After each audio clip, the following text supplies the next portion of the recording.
E aí, pessoal, sejam muito bem-vindos a mais um vídeo aqui no canal. O meu nome é Débora e eu sou estudante de Direito e no vídeo de hoje eu vou responder para vocês as perguntas que eu mais recebo no Instagram sobre a faculdade de Direito e sobre o curso em si. Para iniciar, gostaria de falar um pouco para vocês sobre a faculdade. Eu até fiz um mini script aqui no celular do que eu preciso falar, anotei também as perguntas que eu recebi.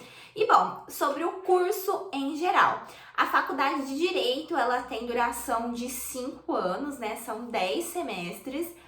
Talvez alguma haja a possibilidade de puxar matérias e terminar a grade antes, mas normalmente são 5 anos.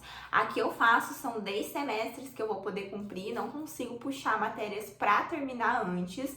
E no final da faculdade, há necessidade do que nós chamamos de exame de ordem, que é o exame da OAB, a prova da OAB. Por que eu falo para vocês que há necessidade? Então, nós passamos 5 anos da graduação de Direito. Quando nós formamos, se nós quisermos advogar, necessariamente nós temos que ter a carteirinha da OAB para poder exigir, né, para poder fazer essa função. Também é necessária essa carteirinha da OAB em muitos concursos, né? Talvez você pense, eu vou fazer a faculdade de Direito, mas eu não vou prestar a OAB porque eu não quero advogar. Mas para muitos concursos precisa do que nós chamamos de tempo de experiência ou prática, que geralmente gira em torno de 3 a 5 anos, dependendo do concurso. Que aí você precisa advogar por um tempo para então poder prestar esse concurso. Bom, sobre os estágios. A faculdade tem os estágios obrigatórios. Geralmente esses estágios fazem parte da grade no final. Eu tô no 4º ano, então agora desde o começo desse semestre a gente tem o que nós chamamos de NPJ, que é o Núcleo de Pessoas Jurídicas. E então a gente tem que cumprir um estágio obrigatório para a faculdade. É como se a gente estivesse trabalhando para a faculdade. Na minha faculdade em questão, eles têm um núcleo de atendimento ao público externo, atendimento de pessoas carentes. Então essas pessoas vão lá, contam a história delas, elas contam por que elas precisam de um advogado e a gente faz gratuitamente esse serviço como forma de estágio obrigatório. Esses são os estágios obrigatórios que a gente tem que fazer. Se não cumprir eles, a gente não se forma, a gente não consegue pegar o diploma, mas durante a graduação eu particularmente indico muito, se você tiver a oportunidade, fazer estágio. Eu garanto que vai transformar a sua graduação, mas esse é um assunto para um próximo vídeo.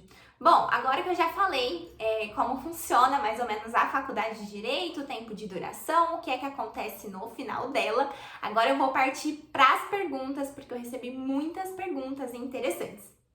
A primeira pergunta que eu recebi foi: quando é a hora correta de comprar livros? Todo mundo associa estudante de Direito com uma infinidade de livros. E as pessoas não estão erradas. Se a gente fosse parar para comprar todos os livros que nos é indicados, com certeza a gente teria uma biblioteca e a gente gastaria muito, porque os livros são muito caros.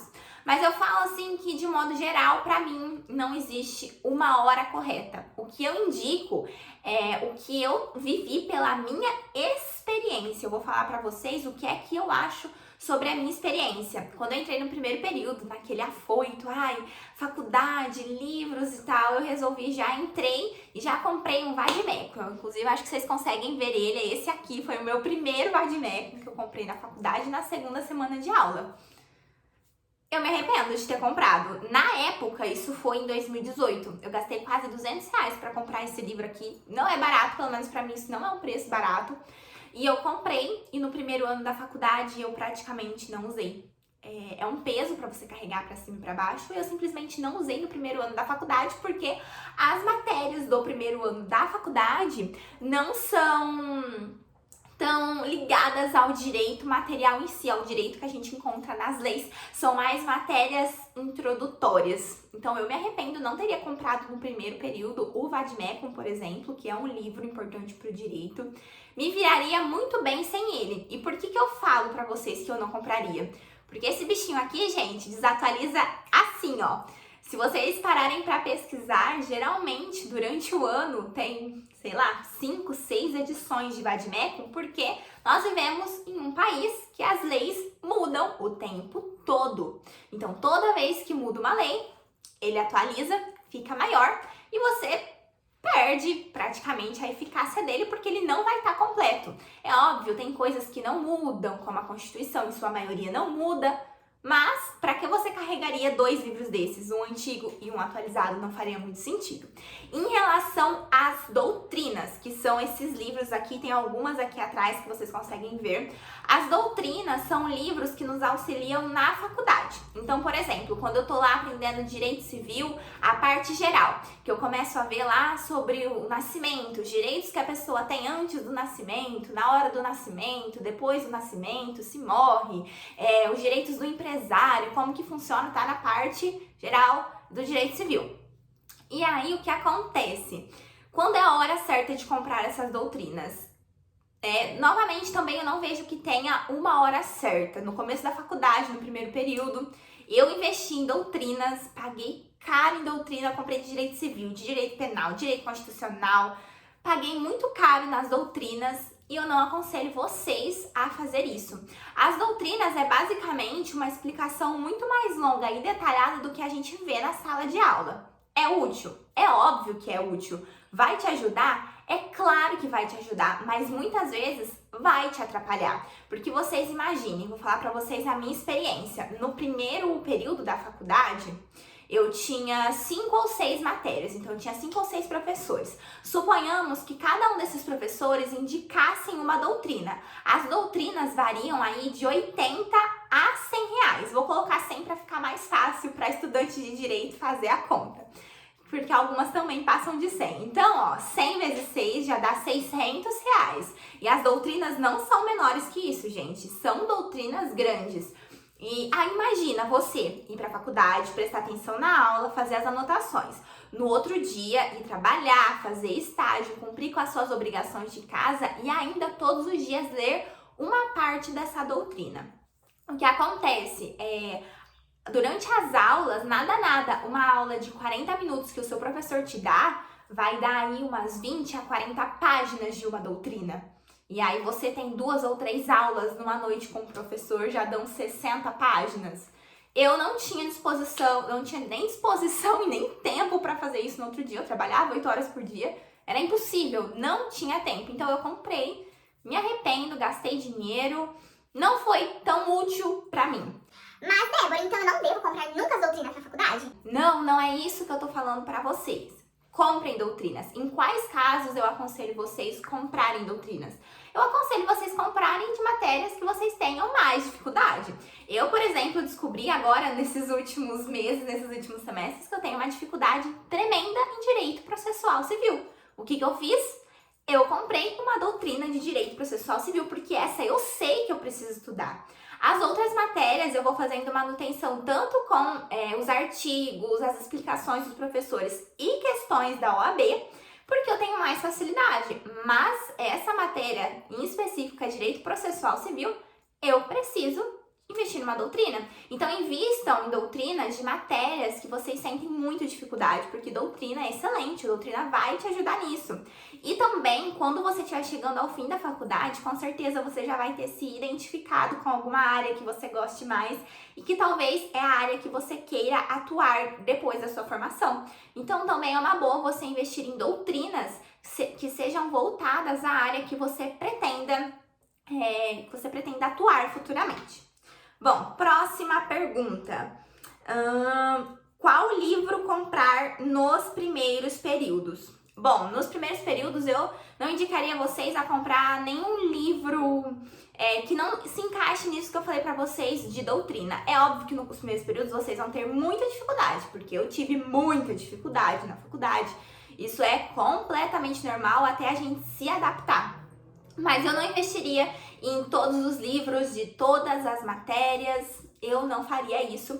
Então invista num livro de direito civil, parte geral, e um de direito penal, parte geral, para você ir aí acompanhando e sentindo como funciona o seu dia.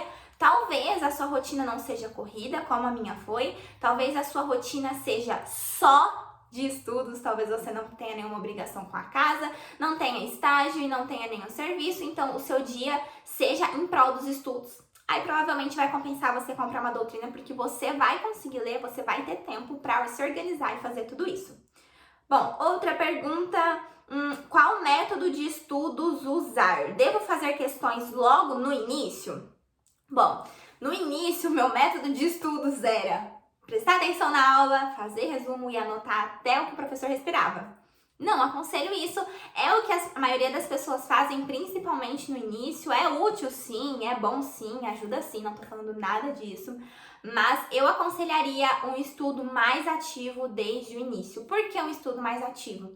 A gente prestar atenção e anotar é extremamente útil, ajuda muito o nosso cérebro a assimilar o que a gente está aprendendo. Mas quando ir para casa, não refaça suas anotações, não use seu tempo para ficar anotando, reanotando, passando a limpo. Talvez isso não seja tão interessante para você nesse momento. E um estudo mais ativo, que eu sempre dou dicas no Instagram, principalmente se você não me segue lá que eu dou várias dicas, principalmente nos stories, no feed, me sigam lá. É o estudo por meio de resolução de questões. Quando você está lá na faculdade, você acabou de ver um assunto, joga lá questões do assunto de tipicidade de direito penal, vai lá e resolve. Você vai ter visto a teoria à noite na faculdade ou de manhã, enfim, e depois da aula você vai ter acesso à prática. Esse, sem dúvidas, é o melhor método de estudos. Primeiro aprender a teoria e depois colocar na prática é excelente para nossa assimilação. Quanto a método de estudos em específico, é comprovado que cada um aprende melhor de uma forma. O que acontece? Algumas pessoas são mais visuais, são aquelas que batem o olho, leem e simplesmente vão lembrar daquilo por muito tempo. Outras aprendem melhor escrevendo, outras ouvindo. Mas uma coisa que eu indico muito pra vocês, né? Isso é muito particular, vocês vão ter que descobrir por si mesmos, é explicar a matéria. Esse é um método de estudos que com certeza vai ajudar todo mundo, que com certeza vai ser útil para todo mundo. E o que é explicar, passar para frente essa matéria? Você tá em época de prova, você vai começar a revisar o assunto para, estar preparado para a prova. Eu aconselho que você dê uma lida nos seus resumos, nas suas anotações de sala, e vai explicar essa matéria para outro amigo, um amigo que tenha dificuldade, um amigo que precise, vai passar para ele o que você entendeu, o que você aprendeu, isso vai te ajudar a assimilar melhor e vai ajudar ele. Mas Débora, eu tenho vergonha, eu não tenho coragem de fazer isso. Não tem problema, vá na frente do espelho e explique para si mesmo. Com certeza isso vai te ajudar muito, esse é um método de estudos que eu indico para todo mundo. Resolver questões e explicar a matéria para si mesmo ou para algum colega que precise. Próxima pergunta. E depois do primeiro período, piora ou melhora? Gente, depois do primeiro período, a faculdade melhora e melhora muito. Eu falo isso porque a gente vai pra faculdade de direito, pelo menos comigo, foi assim, pensando, eu vou ver o direito penal, como que funcionam os crimes, como que é maravilhoso, e como é que eu vou fazer um processo, eu vou processar todo mundo, os direitos morais, os direitos autorais, como é que vai funcionar? E não é bem assim.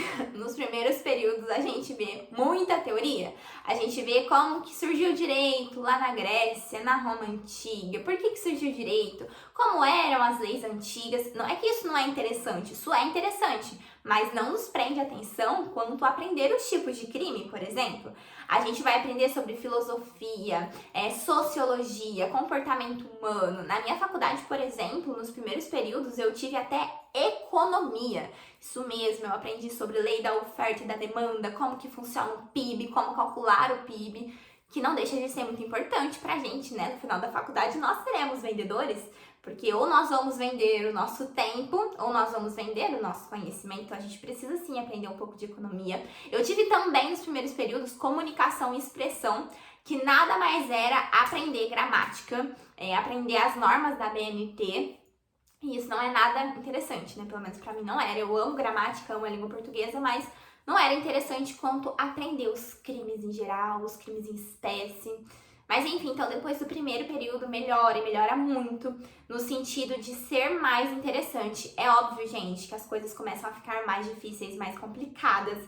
Eu tenho dificuldade, como eu disse pra vocês, em processo civil. Essa é a maior dificuldade que eu tenho na faculdade, é processo civil. As matérias de tributário são complicadas, empresarial é complicado, mas isso é pra mim. Eu, por exemplo, amo o processo penal, gosto muito de constitucional, mas tenho amigos que não podem nem ver. Então, assim, com o passar do tempo, as coisas melhoram, sim, mas fica mais corrido, dependendo da sua rotina. Mas fazer faculdade de Direito é excepcional. Se é um curso que você gosta, se é algo que você tem vontade de fazer, invistam, porque eu falo por experiência própria, é maravilhoso. Bom, pessoal, então era isso pro vídeo de hoje. Eu espero que vocês tenham gostado. Se tiverem mais alguma dúvida, deixa aqui nos comentários que eu vou ter o prazer de responder vocês. Me sigam lá pelo Instagram, que eu compartilho diariamente a minha rotina de estudante e estagiária. Compartilho com vocês quando eu estou fazendo as provas, como eu resolvo as minhas provas. Compartilho como que funciona o meu estágio, o que é que eu tô fazendo no meu dia a dia. Eu tenho certeza que vai ajudar vocês também. Então era isso pro vídeo de hoje. Um beijo e tchau!